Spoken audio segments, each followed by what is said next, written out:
So talk to me about the rewards a brand gets for going into this whole social stratosphere, and how is it measured? Meaning the actual success or possibly the failure?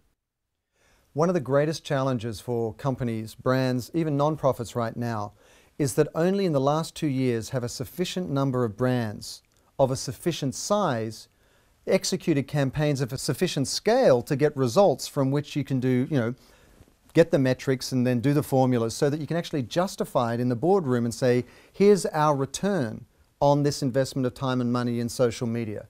So, the metrics in and around social capital, the reputation of a brand out there and its community of customers, some of the considerations are like share of voice, like how much of a given conversation does that brand own?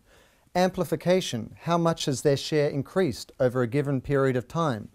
Volume, how loud is that conversation in relation to other issues being discussed in your marketplace? But how do you know those things? How do you know that there's an amplification of the message? Where's the measurement for all that? There are so many tools available to brands, and they may take the form of more accessible ones like Google Analytics, or tools like Clout, which measure different people's their social community rating on Twitter.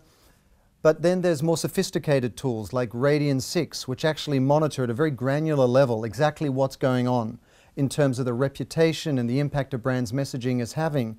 And then I think finally, the bottom line will be impacted for a brand in terms of their outreach. So if a brand is doing the right things, if it is listening to their customer base, if it is responding to their needs, they should be able to see an appreciable difference in their bottom line. And if they're doing the wrong thing, they should certainly see an impact. And if they do see something negative, is it easy to correct, or does it literally take an entire new rebuild to head in more of a positive direction? It's very easy to correct, and it's incredibly difficult to do, which is, in a sense, you need to be transparent and accountable. There are so many examples now where a brand has miscommunicated, or, God forbid, someone has put out a communication on a corporate Twitter stream that was actually a private communication. The most effective way of handling that is to own up for that and apologize. Why? Because it humanizes the brand. A case in point, the American Red Cross not long ago had a much publicized faux pas or mistake where somebody tweeted out a message about how they'd been drinking on the corporate account that went out to, hundreds of thousands of people. But instead of trying to cover it up and manage the situation, they owned up to it, they approached it with a great sense of humor, and then suddenly it became a great PR win.